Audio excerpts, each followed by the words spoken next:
Good morning, everyone. We're going to talk a little bit about gangs, but this time we're going to talk a little bit about gangs as they relate to family members or your children and possibly having gang members in your home. I'm going to use search from the PowerPoint here to illustrate some of the things I'm going to be talking about. Gangs are pretty much in every town, every city, and in most communities. There's at least one gang member. The gangs, they're well organized. They're not like a lot of people used to think, well, we don't have gangs in our community. They're just wannabes. They're just people that want to get together and call themselves gangs. But they're well organized. They have money. They have rules. They have regulations and weapons. And they're well, like I say, they're well organized and keep up with what's going on. So we're going to go over a few things as it relates to that. We're going to look at the definition of a gang as the Tennessee state law, TCA code, defines gangs. Gangs is a formal or informal, ongoing organization or group of 3 or more persons who may have a common identifying sign, symbol, name, and who identifies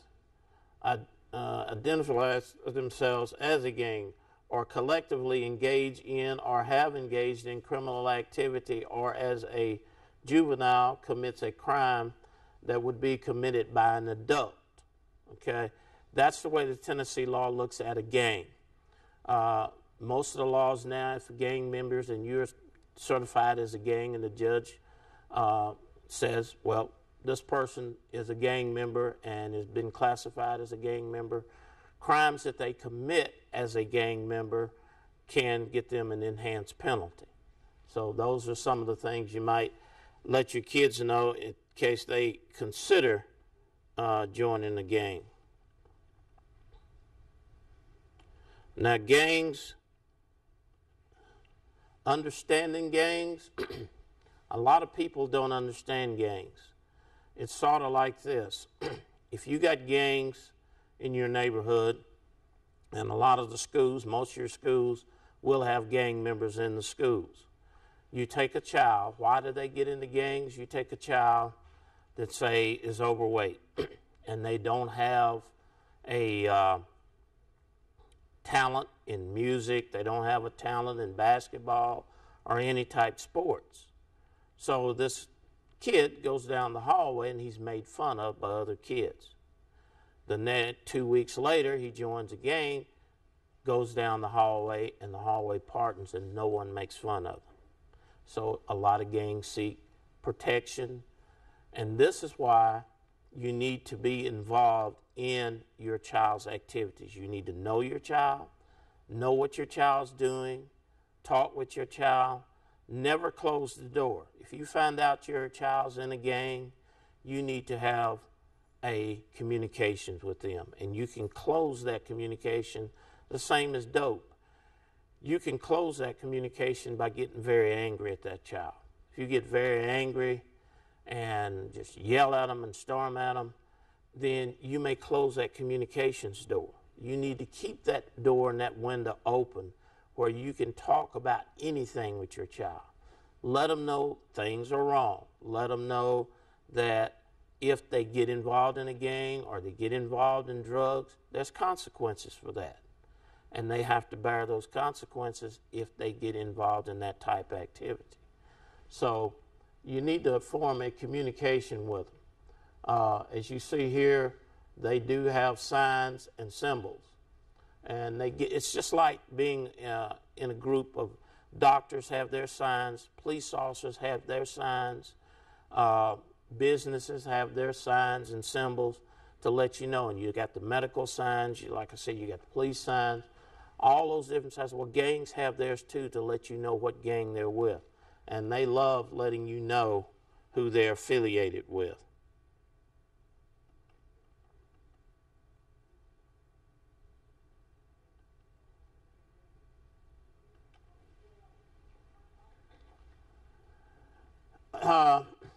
these gangs, like I said, they're a product of our society. They exist, like I say, in virtually every community. The average age of a gang member is usually somewhere between 13, 16 years old. And there are gang members that are considered gang members at even age 6, 7, and 8, and all the way up into people who have been in their 80s and 90s and been involved with a gang. You have a lot of movie stars that are still involved in gangs. And they don't hide the fact that they're involved in gangs and been involved in gangs for years.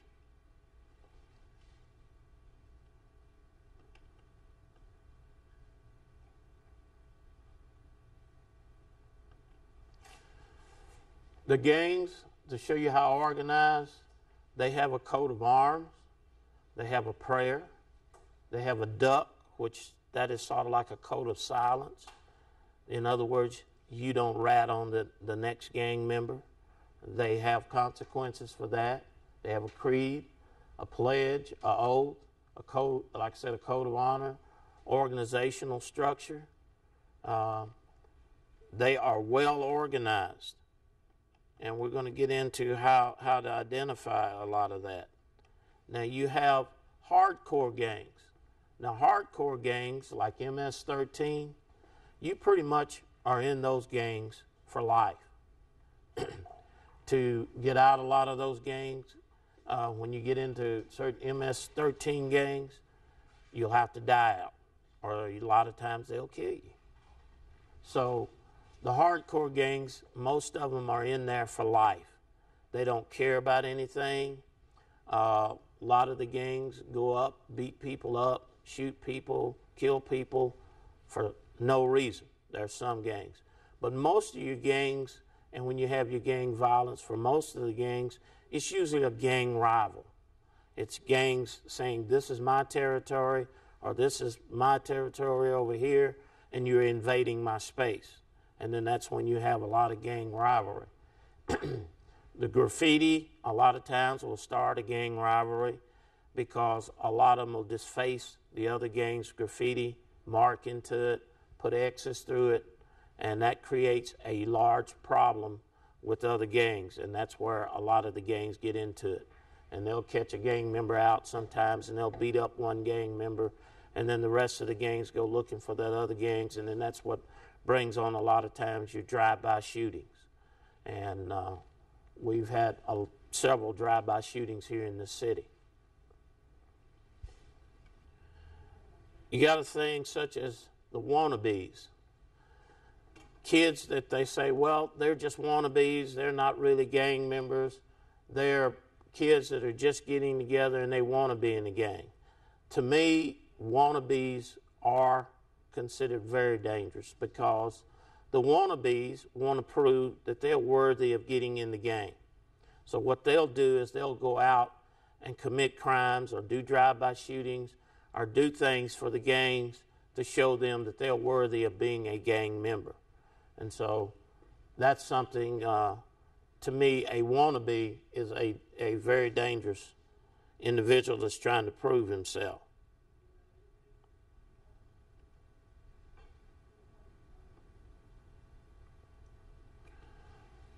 To give you an idea of what some of the gangs do, a lot of the schools will not let the kids display colors, signs, and symbols. These were the identifying thing that they had in a school in Antioch. And on the back of it, you see here, was a sign of the Crips. Now, the Bloods and the Crips, they don't get along with each other. The Bloods would probably turn that C backwards and put a slash through it because they don't like the Crips. And that's just defacing it. But this is a sign, and so they were not allowed to display their colors or their signs and symbols, so they put it back on their identifying tag, and what they would do is turn that over to let you know that they were in a gang.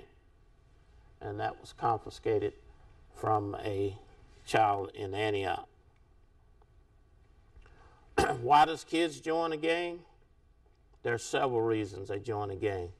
For recreation, same as tennis, baseball, swimming, soccer, basketball. They do it for entertainment. The other reasons they do it for protection. Some of them do it for money. Some of them do it because they feel that they want to be recognized as somebody and they think they're somebody. In this day and time, parents are having kids at a younger age, at an early age. You take a 16-year-old that may have a kid at 16 years old, have a child at 16. They turn 21, which will put that kid at 5 or 6 years old. They tell the kid, go down and stay at the neighbor's house or play down there until I get back, because they've just turned 21, which gives them eligibility and their age can go to the club. Hey, I'm going to the club tonight. I can't afford a babysitter. So here's this kid out here basically taking care of itself. And it has no protection, doesn't have the parent around to say, well, hey, somebody tried to rob me, somebody tried to sexually assault me. They don't have any protection, but they go to the gang, they can get a lot of this protection. But this is why a lot of the kids get involved in gangs.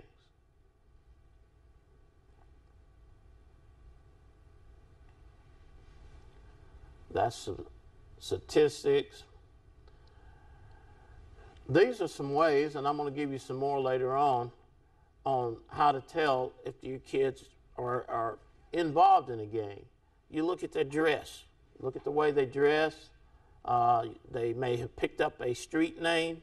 Now, I've got a list at the end of this we'll go over, but don't take any one thing that the child is doing and say, well, the child has got a nickname, and that automatically means they're in a gang. That's not necessarily so. But you take several different things and look at that, and it would give you cause to start looking at it. These are some of the hand signs that they use. I cannot make all of them. I can only make the easy ones. But they have a lot of different hand signs that they make, and they talk with that. They talk with each other, let them know different things, and they can sit and talk around you. They can actually curse you out, and you not even know what they're doing.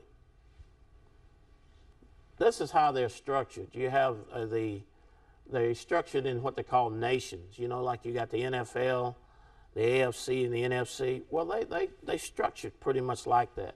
They are organized. These are some of the signs that you may see. This is in the people nation, which you would have the Bloods. They use the star. They use the pyramid. You got the 5-point crown there, and you got the pitchfork, the moon with the 5-pointed star. These are some of the things you'll see in the graffiti. So you look on your child's books, you look around the room, you look around. Just open your eyes and look around and see what some of the things that they are doing. If you see some of these things, it gives rise to start asking questions. This gentleman here, he had created a lot of gangs. He run gangs from prison. I understand he's still in prison today. You got, like I said, the people nations, and you see how it breaks down there into different gangs.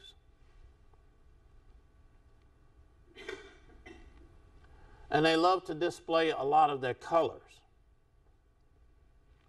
So if you see a group of kids and every one of them has got one of the same color, say red, could be blue, and they use other colors, but all of them are displaying, you notice, certain colors.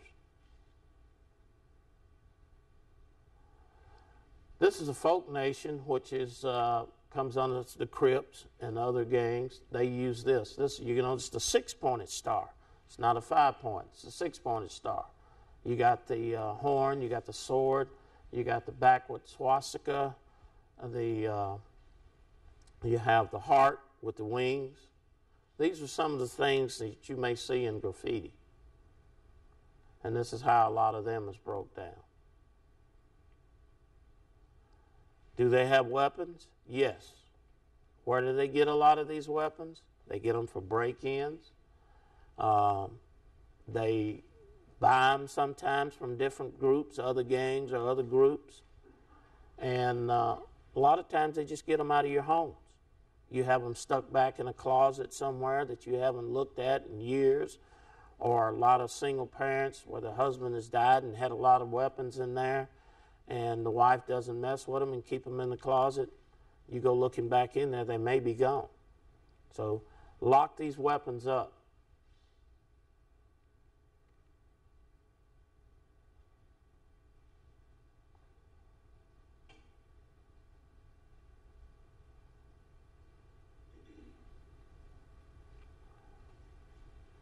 You see here there's a lot of tattoos. They wear a lot of tattoos. And you notice there is a 5-point star on his leg. You notice the crown. There's a lot of signs that will let you know a lot of them are in certain gangs. And graffiti. Now, some graffiti is graffiti art. Not all graffiti is gang graffiti. Where you see the cartoons and the big cartoon faces, a lot of that is just graffiti art. Now, the gang graffiti was with a lot of the signs you see. This is a house that you can see it's got gang graffiti on it. You notice they used the 5-point star. Instead of making the O's, they use a 5-point star. They don't like, the Bloods don't like which gang? The Crips. They turn the C backwards. So the child may be named Craig, and he turns the C backwards. That's a trait of some of the gangs. It's another. And as you can see here, the 7-4, the way they use that, they use the alphabet. Where they use the alphabet there, the 7-4, what's the 7th letter in the alphabet? G. The 4th letter in the alphabet? D. So that's how they recognize themselves as the gangster disciples. They use letters, they use numbers. Like 12, 12, 12, love, life, and loyalty. Look for these signs on your child's books, drawings, photographs. It may be right there under your nose and you not even know it. Now, some of these kids, they don't allow their parents in their room. If you want to know what your child's doing, check in their room. I mean, you know, it may be the 14, 15, 16-year-old is paying the bills, but I doubt it. So check in that child's room, see what that child's doing. It's your home, your responsibility. If that child's got dope in the home, whose name's on the title of the home, on the who pays the bills. So if they raid that home, you're responsible for what's in that home. So if you allow your child to bring stuff in there. And these are just some rooms that child a lot of times will say, you can't go in my room. They don't allow parents or anyone else in their room except who they want in their room. I would not allow my child to have his room like that. I cannot do that. So these are some of the things to look for.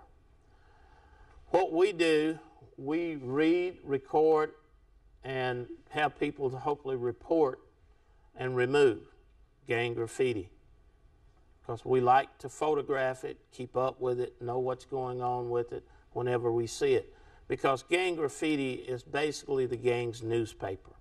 It's letting other gangs and people in the neighborhood know what they're doing and what they're saying.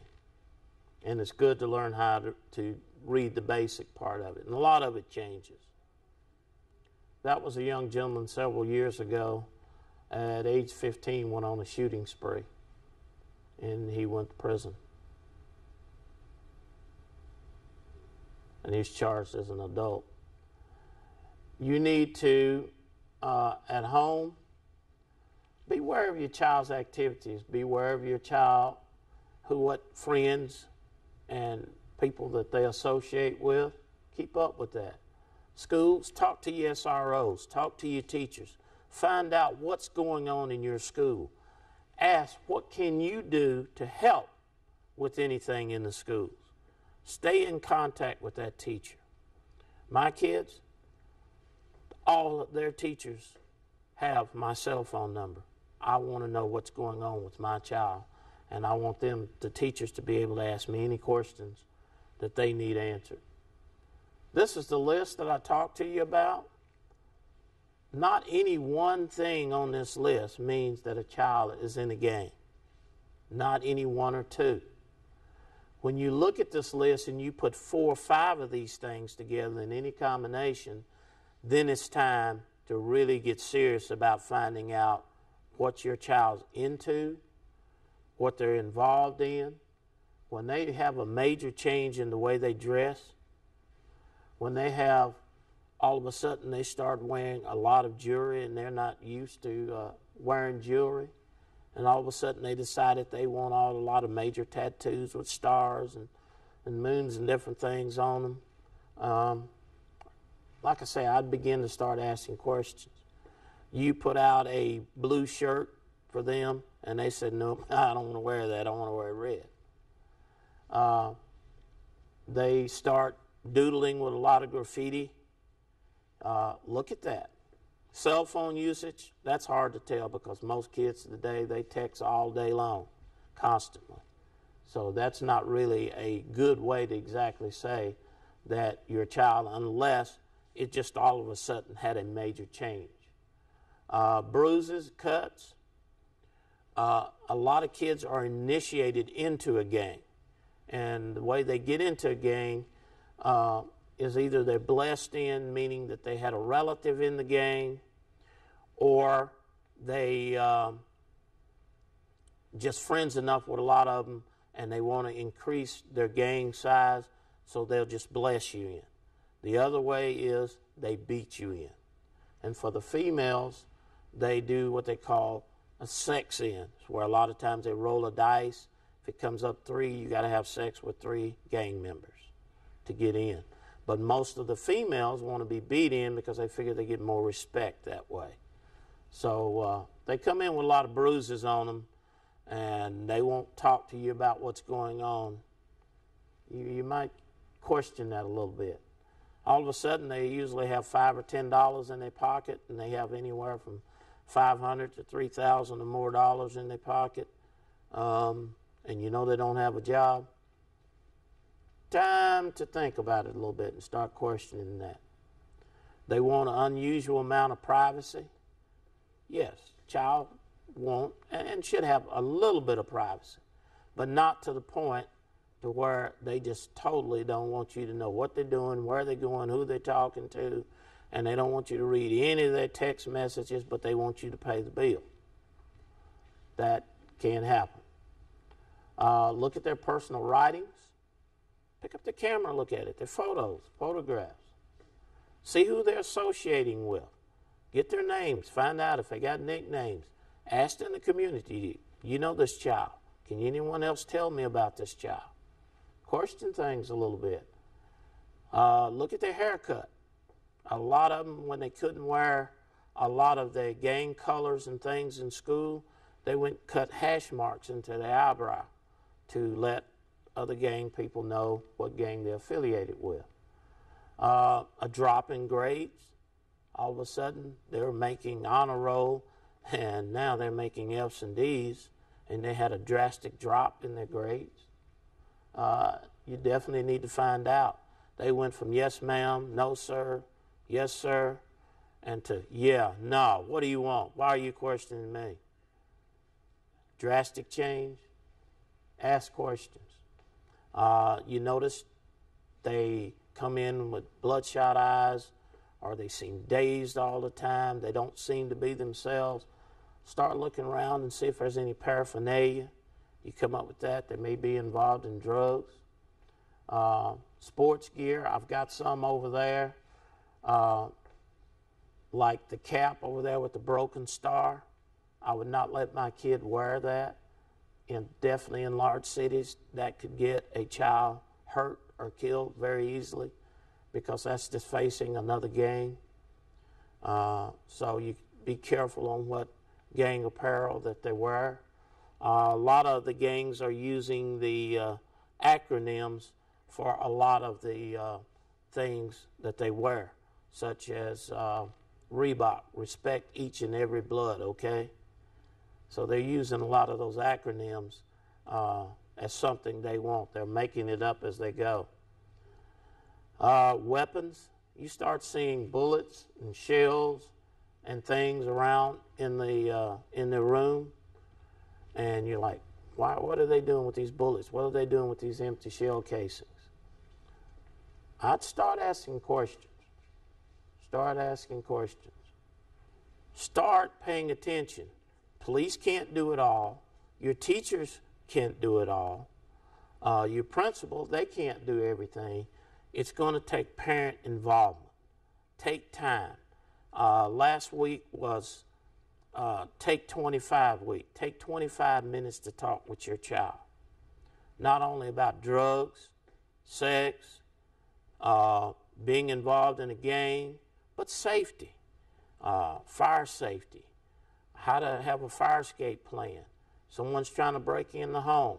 Talk to your child how to use 911. And we're not talking about 6, 7, and 8-year-old children only. We're talking about all the way up. You wouldn't believe that there's some 16, 17-year-old children that don't understand the way of life about a lot of things. We assume, well, they're 16 or 17, they should know. And there's a lot of things you think, well, I don't want to talk to my child about that. They'll read it on the internet. You don't want them getting a lot of stuff off the internet. There is a lot of stuff on the internet, a lot of things on there. And if you don't give them the answers that they should have and talk with them about it, they're going to find the answers somewhere. You don't want other people giving them answers about things and giving their side of it, which may be true, may not be true, but at least you know what they're armed with when you talk with them and give them information about things that they need to know.